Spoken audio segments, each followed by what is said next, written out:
इस चैप्टर के स्टार्टिंग में थियोडोर वेनेसा से कहते हैं, तो फिर क्या तुम मेरा हाथ पकड़ के भाग जाना चाहती हो? जिस बात को सुनकर वेनेसा उससे कहते हैं, ये क्या है रिवर रोज? सुनकर ऐसा लग रहा है कि तुम वो हो जो कि यहाँ से भागना चाहता है। जिस पर थियोडोर हिचकिचाते हुए कहता है, पर वेनेसा तुम वो इंसान थी जिसने कहा था तुम कहीं भी भाग जाना चाहती हो। वेनेसा कहते फिर भी मैं किसी इंसान को भी मेरे मुसीबत में घसीटना नहीं चाहती हूँ। अगर मैं भाग गई तो वो पहले मेरे दोस्तों के पास ही जाएंगे और उसके बाद मेरे मेट्स के पास जो कि मेरे लिए काम करते थे, और उसके बाद मेरे जो मेट्स थे उनको दूसरे घरों में काम मिलने में बहुत ही मुश्किल होने लगेगी। और अगर मैं ऐसे ही भाग गई तो चारों तरफ मेरे ही वांटेड पोस्टर देखे जाएंगे और जो भी मेरी मदद करने की कोशिश करेंगे उनको इस चीज में घसीटा जाएगा और पनिशमेंट दी जाएगी। तो इन सभी चीजों से तो बेहतर ही है मेरी खुद की रेपुटेशन को रुइन करना। और मैंने इस चीज को लेकर और भी सोचा है, मैंने ये प्लान किया है, मैं तुम्हारे अलावा भी और भी मर्दों के साथ रूमर्स बनाऊंगी। जिस बात को सुनकर तो थियोडोर भी हैरान हो जाता है। वो हैरानी से वेनेसा की तरफ ही देखता रहता है। फिर वेनेसा फिर से कहने लगती है, मैंने तुमसे कहा था कि मैं तुम्हारे नाम को मेरे इस मैटर से दूर रखूंगी और इस चीज के लिए मैं एक इफेक्टिव तरीका ढूंढ रही हूँ, क्योंकि जो मर्द लोग होते हैं वो अपने नाम को कोई सुंदरी महिला के साथ एसोसिएटेड होना या फिर कनेक्ट होना इस चीज को एक सम्मान की तरह देखते हैं। और अगर मैं मेरे मुंह को बंद रखूं तो वो जो चाहे वो ही कहते रहेंगे। और अगर ये रूमर फैल जाए कि मेरे पास बहुत सारे आदमी हैं, तो फिर वो अटेंशन तुम्हारे ऊपर ज्यादा देर के लिए नहीं रहेगा। जिसे ही बातों को सुनकर थियोडोर वेनेसा से पूछता है, तो फिर क्या ये तुम्हारा न्यू प्लान है? जितने ज्यादा मर्दों को अप्रोच करा जाए उन सभी को तुम अप्रोच करोगी? और थियोडोर को देखकर ऐसा लग रहा था कि वो इस चीज से एकदम ही खुश नहीं था। और थियोडोर अपने मन में सोचने लगता है, वेनेसा की उन सभी बातों को सुनने के बाद मेरे गले के अंदर जैसे कोई दर्द महसूस हो रहा था, एक फ्रस्ट्रेशन जो कि मैं एक्सप्लेन भी नहीं कर सकता हूँ। वेनेसा कहते हैं हाँ। थियोडोर फिर से अपने मन में सोचने लगता है, ये औरत जो कि सभी चीजों को इतना सोच समझ कर कैलकुलेट कर रही है, पर फिर भी दूसरी तरफ से वो पूरी तरीके से बेपरवाह है। वेनेसा फिर से कहने लगती, एनीवे आज का दिन सच में बहुत ही अलग था। थैंक यू रिवर मेरे साथ इतनी खूबसूरत यादें बनाने के लिए। मैं शायद आज का दिन मैं जब तक मर नहीं जाती हूँ तब तक मैं नहीं भूलूंगी। जिस पर थियोडोर उससे कहता है, झूठी? वेनेसा कहती है क्या? थियोडोर फिर से कहने लगता है, तुम तो कुछ सालों बाद मेरा फेस भी भूल जाओगी। वेनेसा कहती है क्या मैं?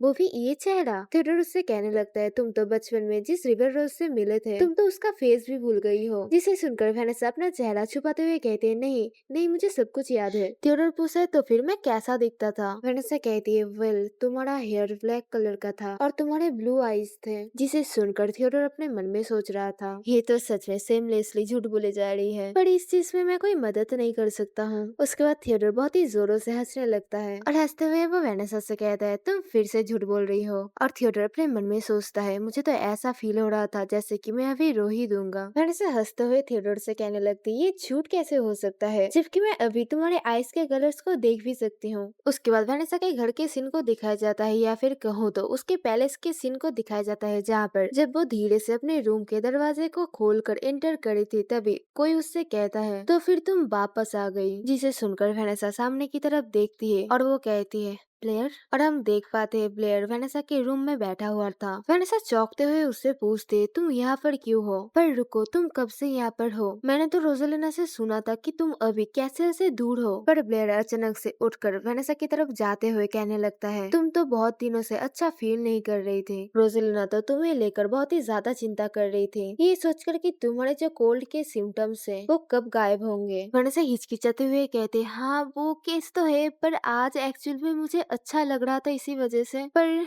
तुम अंदर कैसे आए? जिस पर ब्लेयर उससे कहता है, वो मैं हूँ जो कि तुमसे क्वेश्चन करना चाहता है। अभी तुम इस तरीके के कपड़े पहनकर कहाँ पर गई थी? वेनेसा हिचकते हुए कहने लगती है, यहाँ पर बहुत ही ज्यादा गर्मी था, इसी वजह से मैं बाहर थोड़ी देर के लिए घूमने गई थी। पर तभी ब्लेयर वेनेसा के चीन को पकड़कर उससे कहता है, वेनेसा तुम कभी भी झूठ बोलते हुए मेरी आंखों की तरफ नहीं देख पाती हो। और वेनेसा कांपते हुए ब्लेयर से कहती है, तुम अभी क्या कर रहे हो ब्लेयर? ब्लेयर वेनेसा से पूछता है, क्या तुमने इतने कम टाइम के अंदर ही कोई लवर ढूंढ लिया है? वेनेसा कहती है, क्या? ब्लेयर फिर से कहने लगता है, देखकर ऐसा लगता है तुम उस नेवी के आदमी से कुछ ज्यादा ही मिल रही हो। वेनेसा कहती है, वो मेरा एक पुराना दोस्त है जिसको मैं बचपन से जानती हूँ। हम सिर्फ एक दूसरे को देखकर बहुत ही ज्यादा खुश थे और सिर्फ एक दूसरे को ग्रीट किया था और कुछ नहीं। जिस बात को सुनने के बाद ब्लेयर किसी चीज की तरफ देखता है और उसके बाद वेनेसा के कॉलर को हटाते हुए कहता है, तो फिर क्या दोस्त ये सभी चीजें करते हैं? गाइस वो उस रेड मार्क को दिखाते हुए वो चीज कह रहा था। वेनेसा ब्लेयर से कहती है, मुझसे दूर हट जाओ। ब्लेयर कहने लगता है, क्या तुम्हारे अंकल ये सभी चीजें जानते हैं कि तुम इस तरीके की चीजें करती फिर रही हो? क्या वो उस नेवी के आदमी के बारे में जानते हैं? जिस बात को सुनकर वैनेसा थोड़ी देर के लिए डर जाती है। उसके बाद वो ब्लेयर से कहती है, उसके ऊपर अपना एक उंगली उठाने का भी साहस मत करना। और वैनेसा ब्लेयर का हाथ झटकते हुए कहती है, और तुम्हें क्या लगता है तुम्हारे पास कोई राइट है मुझे इस तरीके से ट्रीट करने के लिए? ब्लेयर पूछता है, क्या? वैनेसा फिर से कहती है, तुम्हारे फियांसे के सम्मान के लिए मैं तुमसे कह रही हूँ, ब्लेयर अपने लाइन को क्रॉस मत करो। ब्लेयर कहता है, क्या लाइन? उसके बाद वो फिर से वैनेसा की तरफ बढ़ते हुए कहता है, वैनेसा, मेरी माँ कहती है तुम जरूर तुम्हारी जो प्योरिटी है वो तुम्हारे अंकल के साथ खो चुकी हो। गाइस, आई होप तुम लोगों ने समझ लिया है इसका मतलब क्या है, मतलब ब्लेयर क्या कहना चाह रहा था। जिस बात को सुनकर वैनेसा बहुत ही ज्यादा हैरान हो जाती है। ब्लेयर फिर से कहने लगता है, ऑफ कोर्स रोजेलिना ने जब ये चीज अपनी माँ के मुंह से सुनी थी वो बहुत ही ज्यादा गुस्सा हो गई थी और बहुत दिनों के लिए उसने तो हमारी माँ के साथ बात भी नहीं किया था। जिन बातों को सुनकर वैनेसा फिर से याद करने लगती है उसी वक्त को जब रोजेलिना उससे मिलने के लिए आई थी और रोजेलिना ने कहा था कि वो मतलब उसने उस बोट के राइड को रिजेक्ट कर दिया है। पर वैनेसा ने उस वक्त उससे कहा था तुम्हें वहाँ पर चले जाना चाहिए था क्योंकि तुम उस बोट के राइड के लिए बहुत ही ज्यादा एक्साइटेड थी। और प्रेजेंट में ब्लेयर फिर से कहने लगता है, मेरी माँ का कहना है अगर रोजेलिना तुम्हारे साथ ही रहेगी तो फिर वो अपने फ्यूचर को बर्बाद कर देगी। और मेरी माँ ने तो हेड मिस्ट्रेस को एक चिट्ठी लिखने की भी कोशिश करी थी ये डिमांड करते हुए कि वो हेड मिस्ट्रेस तुम्हें उस स्कूल से बाहर निकाल दे। और रोजेलिना को जब ये सभी चीजें पता चली थी उसने बहुत दिनों के लिए अपने आप को घर में बंद करके रखा था। जिस बात को सुनकर वैनेसा फिर से याद करती है जब उसने रोजेलिना से कहा था, तुम्हें याद है लास्ट गर्मियों में तुमने अपने आप को घर में बंद करके रखा था और इसी वजह से तुम बोट राइड के लिए नहीं जा पाई थी। उसके बाद ब्लेयर वैनेसा के चेन को अपने फिंगर से लिफ्ट करते हुए कहता है, रोजेलिना को इस चीज से बाहर निकालने के लिए और तुम्हें प्रोटेक्ट करने के लिए मेरे पास और कोई चारा नहीं था मेरी माँ की देखी हुई लड़की से एंगेजमेंट करने के अलावा। उसके बाद ब्लेयर उस रूम से जाते हुए कहने लगता है, तुम सोच भी नहीं सकती हो क्या चीज मुझे उस लाइन को क्रॉस करने से रोक रही है। और उसके बाद ब्लेयर उस रूम से चला जाता है और वैनेसा चुपचाप खड़ी रह जाती है। उसके बाद थियोडोर की कॉटेज का सीन दिखाया जाता है जहाँ पर ब्लेयर आए हुए था और ब्लेयर उससे कह रहा था कोई सोचेगा भी कैसे जिस ड्यूक को किंग इतने बेसब्री से ढूंढ रहे हैं वो इस तरीके की किसी बेरंग जगह पे छुपा हुआ होगा। लेडी वैनेसा तो तुम्हें एक साधारण नाविक के अलावा और कुछ नहीं सोचती है। थियोडोर कहते हैं, वेल मुझे लगता है कि मुझे इस चीज के बारे में सॉरी फील करना चाहिए। फिर ब्लेयर गुस्से में कहने लगता है, तुम्हारी हिम्मत भी कैसे हुई एक रॉयल मैरिज की प्रपोजल को ऐसे पोस्टपोन करने की, वो भी इतने डिसरेस्पेक्टफुल वे में। फिर ब्लेयर मुस्कुराते हुए कहता है, और तुम्हारी मदद की वजह से ही हिज मैजेस्टी मतलब जो राजा है वो घर में और एब्रॉड में सभी जगह पर ही उनके ऊपर हंसा जा रहा है। जिसे सुनकर थियोडोर कहता है, क्राउन के प्रति तुम्हारी जो लॉयल्टी है वो सच में बहुत ही कीमती है, तो फिर मेरी जगह तुम्हें क्यों नहीं इस चीज के लिए मान जाते, अपने आप को इस चीज के लिए ऑफर नहीं करते इस मैरिज के लिए। जिस बात को सुनकर ब्लेयर के हाथ कांपने लगते हैं। उसके बाद ब्लेयर उससे कहता है, प्लीज सभी चीजों को समेट कर कुछ ही दिनों के अंदर यहाँ से चले जाओ। जिस कारण की वजह से मैंने अभी भी मेरे मुंह को बंद रखा है वो है सिर्फ वैनेसा के सम्मान के लिए। थियोडोर कहता है, उसका सम्मान? फिर थियोडोर स्माइल करते हुए कहता है, ये चीज सच में कितनी हंसी की बात है। उस औरत ने सच में आशा किया था मैं उसके लिए अपने सम्मान को या फिर कहूँ तो अपने ऑनर को डिस्ट्रॉय कर दूंगा। और विंचेस्टर, क्या सीक्रेटली तुम भी इस चीज का आशा नहीं कर रहे थे? जिस बात को सुनकर ब्लेयर हिचकते हुए कहने लगता है, मुझे समझ नहीं आ रहा है, मैं सच में ये समझ नहीं पा रहा हूँ कि तुम किस चीज के बारे में बात कर रहे हो। फिर थियोडोर कहता है, क्या आपको लगा था मैं आपके उन ताक झाक वाले निगाहों को नहीं देख पाऊंगा? जब आपको लगा था कि मैं एक साधारण नेवी ऑफिसर हूँ तब आपने सोचा था मैं इजीली आपके पकड़ में आ जाऊंगा, और आपको लगा था अगर वो लड़की किसी साधारण आदमी के साथ अपने लाइफ को रुइन कर दे और स्कैंडल बना दे तो शायद किसी दिन वो लड़की आपके बेड में होगी। क्या मैं गलत कह रहा हूँ? पर आखिर में तुम्हारे उन बेचारी हाथों में जो आया वो एक बैटनबर्ग निकला, बैटनबर्ग का ड्यूक निकला। तभी ब्लेयर थियोडोर से कहता है, आप मेरी बदनामी कर रहे हैं। जिस पर थियोडोर कहता है, अगर तुम्हारी बातें हो गई हो तो फिर क्या मैं पहले जा सकता हूँ? दूसरे लोगों से उल्टा मैं एक बहुत ही बिजी पर्सन हूँ, मेरे पास बहुत सारा काम है। तभी ब्लेयर कहता है, प्लीज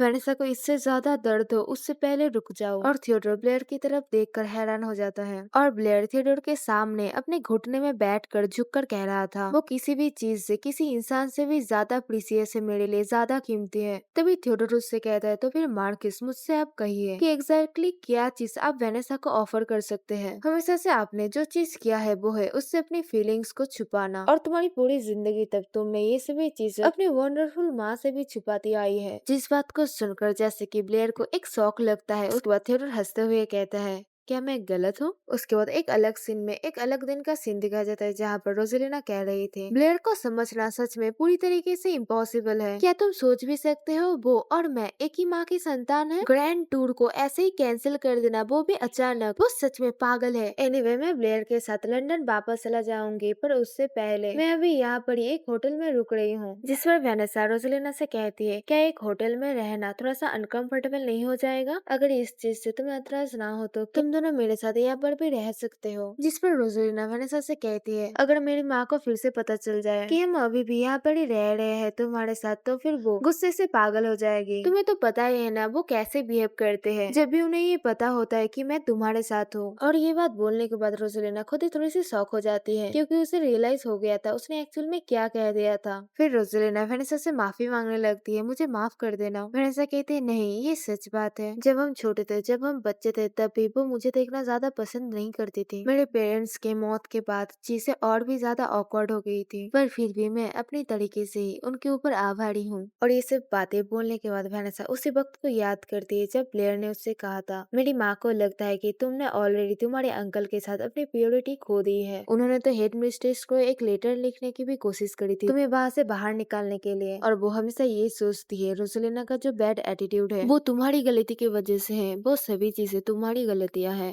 तभी अचानक रोजेलिना कहते हैं, फिर भी वो कुछ दिनों के लिए तो चुप ही रहेंगी। ब्लेयर का वेडिंग का जो डेट था वो पीछे हो गया है, मतलब पोस्टपोन हो गया है। जिस पर वेनेसा कहती है, क्या ब्लेयर का वेडिंग का डेट पोस्टपोन हो गया है? रोजेलिना कहती है, हाँ उसका टूर कैंसिल हो गया है, इसी वजह से उसको ऑल्टर में काम करने के लिए ले जाया जाएगा। और गाइस एक चीज नोटिस करना, मतलब जब रोजेलिना उससे ये सब बातें कह रही थी तभी वेनेसा की जो मेड है वो वेनेसा को रेडी कर रही थी। तभी रोजेलिना फिर से कहती है, फिर भी देखकर ऐसा लगता है कि उसे यहाँ पर रहना अच्छा लगता है, और वो तो यहाँ पर आसपास एक घर भी ढूंढ रहा है, इस एरिया के आसपास ही। मुझे पता नहीं वो अपने ब्राइड को इस पानी वाले जगह पर कितना ज्यादा सफर करवाने का प्लान कर रहा है। तभी वेनेसा की मेड मैरी कहती है, माय लेडी वो रेडी हो गई है। जिसे सुनकर रोजेलिना कहती है, वेनेसा जल्दी से बाहर आओ। वेनेसा कहती है, एक मिनट के लिए रुक जाओ। उसके बाद वेनेसा बाहर आकर कहती है, तो फिर क्या ये स्ट्रेंज लग रहा है? पर उसे देखकर, मतलब वेनेसा को देखकर तो रोजेलिना चिल्लाने लगती है खुशी के मारे, और वो वेनेसा को पकड़ते हुए कहती है, तुम तो सच में बहुत ही खूबसूरत लग रही हो। ऑनेस्टली कहो तो इसे देखकर मुझे सच में उस बूढ़े काउंट को जाकर मारने का दिल कर रहा है जिसके साथ तुम्हारी एंगेजमेंट हुई है। और ये बोलने के बाद रोजेलिना थोड़ी सी दुखी हो जाती है। तभी वेनेसा उससे कहती है,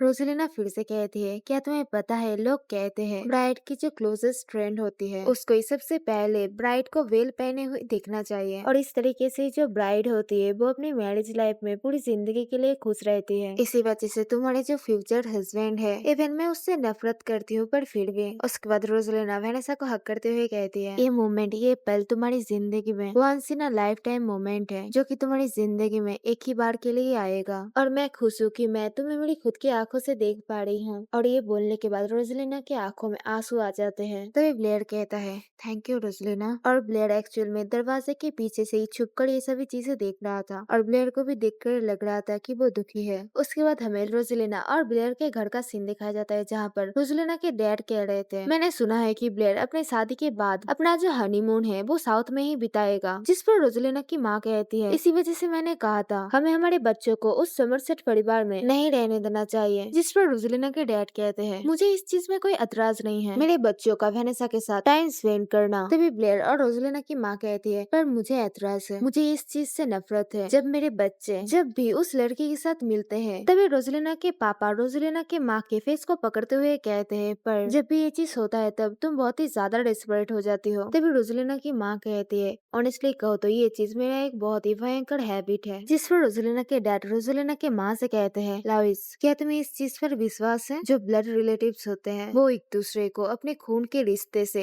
पहचान सकते हैं? मुझे इस चीज पर हैरानी हो कि अगर हमारे खुद के बच्चे कभी भी अपने असली पिता को पहचान पाएंगे या फिर नहीं। उसके बाद एक अलग सीन दिखाया जाता है, जहाँ पर दिखाया जाता है एक आदमी के सामने रोजेलिना की जो माँ थी तब वो यंग थी, और वो उस आदमी के सामने घुटनों में बैठी हुई थी और लाविस रो रही थी। तभी वो आदमी उनसे पूछता है, और कौन जानता है कि तुम प्रेग्नेंट हो? जिस पर रोजेलिना की माँ मतलब लाविस रो तो ये कहती है कोई भी नहीं, मैंने अभी भी किसी को भी नहीं बताया है, तुम हेनरी और उस आदमी को छोड़कर। तभी वो आदमी लाविस के पास आकर कहते हैं, लाविस ध्यान से सुनो, अगर तुम्हारे पेट में अभी कोई बच्चा है तो फिर वो बच्चा ऑलरेडी मेरा बन चुका है। जिस बात को सुनकर लाविस थोड़ी सी हैरान हो जाती है। तभी वो आदमी फिर से कहता है, तो हमारा जो वेडिंग प्लान है वो प्लान के अनुसार ही आगे बढ़ेगा, मेरे साथ रहो और उस बच्चे को जन्म दो लाविस, और यही चीज तुम्हारी एक लौती पनिशमेंट होगी। गाइस इस चीज में मुझे थोड़ा सा कंफ्यूजन है, मतलब जो सब चीजें मैंने अभी कही है वो तो ठीक ही कही है, पर फिर भी मतलब ये जो आदमी है वो क्या जो प्रेजेंट रोजलिना के डैड है वो है या फिर कोई और आदमी, मुझे ये चीज नहीं ठीक से पता है। पर फिर भी जब लाविस ने कहा था कि तुम्हारे हेनरी और कोई अलग इंसान कहा था, मतलब उन तीनों के अलावा कोई नहीं जानता है, तो शायद ऐसा भी हो सकता है तीनों आदमी जानते हैं हेनरी जिस आदमी ने ये चीज उसके साथ किया है वो, और तुम्हारे मतलब ये आदमी, तो हो भी सकता है कि ये आदमी और रोजलिना के जो अब पिता है वो ही हो सकते हैं, मतलब जो मिस्टर विंचेस्टर है वो हो सकते हैं, या फिर कोई और आदमी भी हो सकता है। इस चीज को लेकर मैं अभी भी कंफर्म नहीं हूँ, पर शायद आगे इसके बारे में हमें पता चल जाएगा। ओके, तो फिर कहानी में फिर से वापस आते हैं। फिर एक दूसरे सीन में दिखाया जाता है जब रोजलिना वेनेसा को हक करी हुई थी, तभी फिर उनके कमरे के दरवाजे को खोलकर उसके कमरे में आता है और वो थोड़ा सा अनकंफर्टेबल फील कर रहा था, वो भी शायद पिछली रात की चीजों की वजह से। और बैकग्राउंड में फिर से वही बात कंटिन्यू होती है जब उस आदमी ने लाविस से कहा था, और यही एक लौती चीज जो कि एक पनिशमेंट की तरह मैं तुम्हें दे सकता हूँ, तुम्हें और उस आदमी को। गैस माफ करना, एक चीज मुझे पहले समझ नहीं आया था, मतलब मैंने जो कहा था 3 लोग जानते थे, वो आदमी जिसने ये चीज किया है हेनरी, और ये वाला आदमी जो कि उसके सामने था, मतलब लाविस के सामने था। तो हेनरी एक्चुअल में जो हेनरी विंचेस्टर है, मतलब जो करेंट पिता है रोजलिना के, वो है। तो इसका मतलब ये जो आदमी है, मतलब जिसने वो सभी बातें करी थी, वो कोई अलग इंसान था। इसी के साथ ये चैप्टर मैं यहाँ पर ही खत्म कर रही हूँ, मतलब ये वीडियो, और नेक्स्ट चैप्टर शायद अभी भी नहीं आया है, जब भी आ जाएगा मैं उसको एक्सप्लेन कर दूंगी। और हाँ, थैंक्स फॉर वॉचिंग।